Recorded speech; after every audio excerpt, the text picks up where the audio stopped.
स्वागत है आप सभी का एक नए वीडियो में। तो फ्रेंड्स, आज हम लोग जो है बात करने वाले हैं भाषा शिक्षण के सिद्धांत के बारे में। ठीक है, आपका जो है भाषा शिक्षण क्या, भाषा क्या होता है, भाषा अधिगम क्या होता है, ये जो हमने पहले ही पढ़ा दिया है आप लोगों को। सीटेट के सीडीपी में आप सीटेट सीडीपी के सेक्शन में जाएंगे, उसमें प्लेलिस्ट बना है सीटेट सीडीपी करके, वहाँ पर से आप जो है उसे पढ़ सकते हैं। ठीक है, तो उस वीडियो को जरूर देखिएगा, उसके बाद ये देखेंगे तो आपको जो है अच्छे से समझ में आएगा। यहाँ पर देखिए, भाषा शिक्षण से संबंधित कुछ सिद्धांत हैं जो कि भाषा शिक्षण में सहायक होते हैं। अब ये जो इनसे जो है प्रश्न भी पूछे जाते हैं सीटेट में। ठीक है, सीटेट में, यूपी टेट में, या किसी भी टेट के एग्जाम में, किसी भी अदर स्टेट के टेट के एग्जाम में भी इनसे जो है प्रश्न बनते हैं। तो इनको जो आप लोग ध्यान से देखिएगा। यहाँ पर देखिए, सबसे पहला जो सिद्धांत है वह देखिए अभिप्रेरणा एवं रुचि का सिद्धांत, theory of motivation and interest. ठीक है, ये सिद्धांत क्या होता है, तो यहाँ पर देखिए इस सिद्धांत के अनुसार भाषा तथा उसकी पाठ्य सामग्री के प्रति रुचि उत्पन्न करना आवश्यक है। शिक्षण प्रणालियों का चुनाव बच्चों की रुचि एवं आवश्यकताओं के अनुरूप किया जाना चाहिए। ठीक है, अब इसमें देखिए बेसिकली ये कहा गया है कि जो अभिप्रेरणा और रुचि का सिद्धांत है, यानी कि अभिप्रेरणा मतलब कि मोटिवेशन। ठीक है, तो अभी प्रेरित भी करना है बच्चों को, और उनके रुचि के अनुसार जो है उनको इंटरेस्ट के अनुसार उनको जो है पढ़ाना भी है। तो बच्चों के इंटरेस्ट के अनुसार, यानी कि बच्चों के रुचि के अनुसार जब आप पाठ्य सामग्री का चुनाव करेंगे तो वो जो है अच्छे से और बेहतर तरीके से सीखेंगे। जब उनके मन की चीज़ें होंगी तो वो जो है अच्छे से अधिगम हो पाएगा। ठीक है, उसके बाद जो अगला सिद्धांत है वो है देखिए क्रियाशीलता का सिद्धांत, यानी कि थियरी ऑफ क्रिएटिविटी।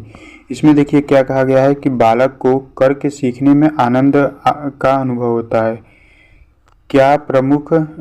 ठीक है, या प्रमुख शिक्षा शास्त्री ने, जैसे फ्रोबेल, डीवी, मॉन्टेसरी ने इस सिद्धांत पर बल दिया है।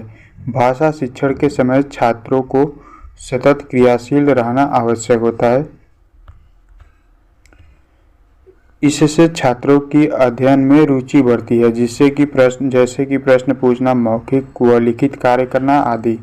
ठीक है, देखिए क्रियाशीलता का सिद्धांत में बेसिकली है क्या कि जब भी आप बच्चों को जो है अधिगम कराएं, बच्चों को कोई भी पाठ पढ़ाएं, तो वो जो है क्रियाशील होकर, यानी कि एक्टिव होकर उस चीज़ को सीखे। ठीक है, जब बालक जो है क्रियाशील रहेगा तो वह आपसे जो है यहाँ पर भी डाउट होगा, आपसे प्रश्न पूछेगा, आप जो है उसका जवाब देंगे, वह जो है सीखने में अग्रसर होगा। ठीक है, तो क्रियाशीलता का सिद्धांत भी बहुत ही ज़्यादा इम्पॉर्टेंट है।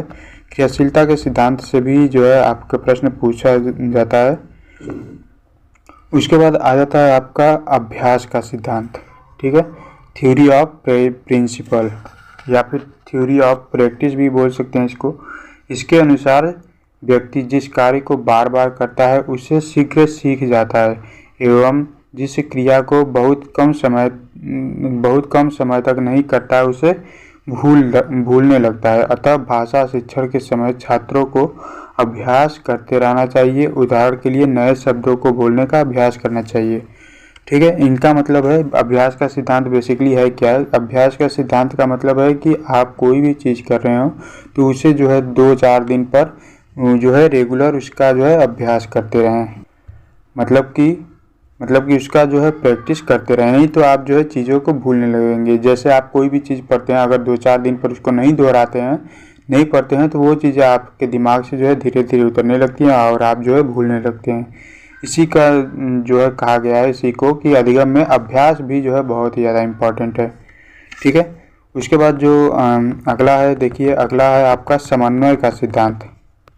ठीक है, समन्वय का सिद्धांत, थ्योरी ऑफ कोऑर्डिनेशन। इसमें देखिए क्या बोला गया है कि मनोवैज्ञानिकों ने यह सिद्ध किया है कि बच्चे उन विषयों एवं क्रियाओं में अधिक रुचि लेते हैं जिसमें उनके वास्तविक जीवन से संबंधित हो। अतः शिक्षकों को पाठ पढ़ाते समय उसे छात्रों के जीवन से जोड़ने का प्रयास करना चाहिए, जिससे छात्र उसे शीघ्र ग्रहण कर सके। ये समन्वय का सिद्धांत मतलब कोई भी चीज़ आप जैसे पढ़ा रहे हैं बालक को, तो बालक को उसके जीवन से संबंधित चीज़ें जो है बताएंगे तो उन्हें जो है अच्छे समझ में आएगा। जैसे आप जो है पर्यावरण पढ़ा रहे हैं, पेड़ पौधों के बारे में पढ़ा रहे हैं, तो आप जब बालक को बताएंगे कि आपके घर के आसपास भी पेड़ पौधे होंगे, तो कुछ पेड़ होते हैं जो कि लकड़ियाँ देते हैं, कुछ पेड़ होते हैं जो कि फल देते हैं, अगर आप किसी भी बालक को कुछ भी जो है पढ़ा रहे हैं तो वह जो है उसके पास परिवेश या फिर उसके जो है आसपास जो भी चीज़ें वह देखता है सुनता है उससे संबंधित करके पढ़ाएंगे तो वह जो है बालक को अच्छे मतलब कि अच्छे समझ में आएगा। ठीक है। फिर उसके बाद है आपका व्यक्तिगत विभिन्नता का सिद्धांत। ठीक है, व्यक्तिगत विभिन्नता का सिद्धांत, थ्योरी ऑफ इंडिविजुअल डिफरेंसेस। इसमें देखिए है कि प्रत्येक बालक एक दूसरे से भिन्न होता है। कक्षा में छात्रों में व्यक्तिगत विभिन्नता पाई जाती है, इसलिए व्यक्तिगत विभिन्नता को ध्यान में रखते हुए भाषा शिक्षण करना चाहिए। छात्रों की व्यक्तिगत परेशानियों को ध्यान में रखते हुए उनका निवारण करने का प्रयास करना चाहिए। ठीक है। अब देखिए कोई भी क्लास है उसमें हर बालक जो है भिन्न भिन्न होता है। कोई गरीब परिवार से, कोई अमीर परिवार से हो जैसे कि आप किसी भी पेड़ का या फिर कोई किसी भी चीज़ का एग्जाम्पल दे रहे हो तो कोई बालक वो चीज़ सुना हो, कोई बालक वो चीज़ नहीं सुना हो। ठीक है। और कोई बालक तेज़ हो जिसे जल्दी समझ में आ जाता है, कोई बालक तेज़ ना हो उसे थोड़ा देर में समझ में आता है। तो इन सब बातों का ध्यान में रखकर जो आप शिक्षण करते हैं वही क्या होता है, व्यक्तिगत विभिन्नता का सिद्धांत होता है। यानी कि व्यक्तिगत रूप से हर बालक के विभिन्नताओं को ध्यान में रखते हुए शिक्षण करना व्यक्तिगत विभिन्नता कहलाता है। ठीक है। उसके बाद जो है आपका आ जाता है क्रम का सिद्धांत। ठीक है, क्रम का सिद्धांत यानी कि थ्योरी ऑफ इंटीग्रेटेड मैनर। इसमें देखिए क्या है कि भाषा शिक्षण का मुख्य उद्देश्य छात्रों को भाषा के सभी कौशलों में निपुण करना चाहिए, जैसे कि वाचन कौशल मतलब कि बोलने का कौशल, श्रवण कौशल यानी कि सुनने का कौशल, पठन कौशल यानी कि पढ़ने का कौशल और लेखन कौशल यानी कि लिखने का कौशल।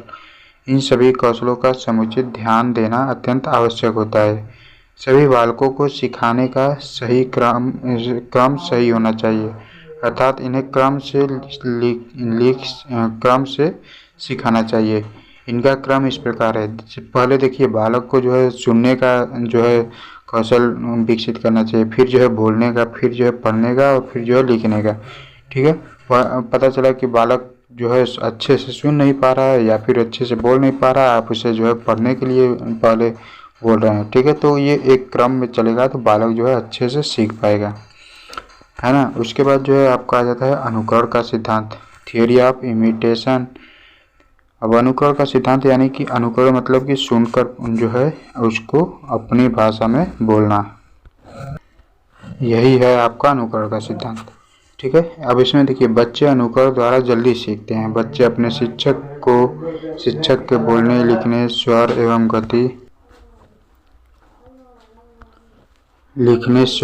गति आदि का अनुकरण करके वैसे ही सीखने का प्रयत्न करते हैं। अतः शिक्षकों को स्वयं अपने उच्चारण, बोलने की गति, लेखन शुद्ध तथा स्वच्छ रखना चाहिए। ठीक है।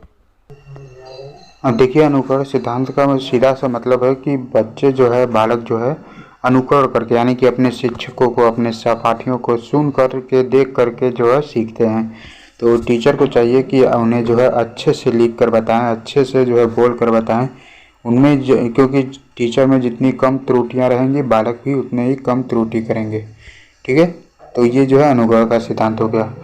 उसके बाद आपका आ जाता है शिक्षण सूत्रों का सिद्धांत। शिक्षण सूत्रों में देखिए बहुत सारे सूत्र हैं। ठीक है। भाषा शिक्षण के कुछ सूत्र हैं। शिक्षक को भाषा शिक्षण के दौरान इन सूत्रों को ध्यान में रखते हुए शिक्षण कार्य करने चाहिए। ठीक है, जिससे कि जो है शिक्षण कार्य प्रभावशाली हो सके। अब ये कौन कौन से सूत्र हैं देखिए यहाँ पर जो है लिखा हुआ है, सरल और कठिन। इसका मतलब है कि सरल से कठिन की ओर, पहले बालक को सरल चीज़ें बतानी चाहिए, फिर जो है कठिन चीज़ें बतानी चाहिए, फिर जो है ज्ञात से अज्ञात की ओर, यानी कि पहले जो बालक जानते हैं उसे बताओ और फिर जो है जो नहीं जानते उन बातों को बताओ। ठीक है। फिर मूर्त से अमूर्त की ओर, मूर्त यानी कि जो चीज़ें बालक देख सकते हैं, जिसे महसूस कर सकते हैं वो।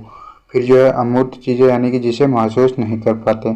फिर जो है विशिष्ट से सामान्य की ओर, स्थूल से सूक्ष्म की ओर, आगमन से निगमन की ओर और विश्लेषण से संश्लेषण की ओर। ठीक है। ये जो है कुछ सूत्र हैं। इन सूत्रों को ध्यान में रखते हुए किसी भी जो है शिक्षक को शिक्षण कार्य करना चाहिए। ठीक है। उसके बाद आपका आ जाता है बाल केंद्रितता का सिद्धांत। बाल केंद्रित का सिद्धांत यानी कि बालक को ध्यान में रखते हुए, बालक को जैसे उसका मन करे वैसे ही उसको शिक्षण कार्य करना चाहिए। मतलब कि शिक्षण देना चाहिए। अब यहाँ पर देखिए, भाषा शिक्षण के समय एक शिक्षक को सदैव ध्यान में रखना चाहिए कि शिक्षण का केंद्र बालक है। बालक की क्षमता, रुचि एवं स्तर आदि का ध्यान रखकर शिक्षण कार्य करना चाहिए। ठीक है, यानी कि बालक जिसमें रुचि रखता है वही चीज़ें बताएं, उसी से संबंधित चीज़ें बताएं, उसकी जितनी क्षमता है वो उतना ही बताएं। ऐसा नहीं है कि बालक जो है 1 घंटा पढ़ना चाहता है, आप जो है 4 घंटे का लेक्चर देकर चले जाएंगे तो बालक को कुछ भी समझ में नहीं आएगा। ठीक है, मतलब कि बालक को ध्यान में रखते हुए शिक्षण कार्य करना चाहिए। ये जो है बाल केंद्रितता का सिद्धांत हो गया। ठीक है, तो यही जो है कुछ सिद्धांत हैं, ये इन सभी से जो है क्वेश्चन आपके पूछे जाते हैं। ठीक है, भाषा शिक्षण के मेन सिद्धांत यही हैं। बाकी बहुत सारे सिद्धांत हैं लेकिन उनका कोई मतलब नहीं है, उनसे प्रश्न नहीं पूछे जाते हैं। तो आई होप कि आपको ये वीडियो पसंद आया होगा, और इस वीडियो को ज़्यादा से ज़्यादा अपने फ्रेंड के साथ शेयर कीजिए ताकि उन्हें भी इसका लाभ मिल सके, और उनका भी जो है इससे क्वेश्चन अगर पूछा जाता है तो बस इसी के अंतर्गत पूछा जाएगा, इससे बाहर कुछ भी नहीं पूछा।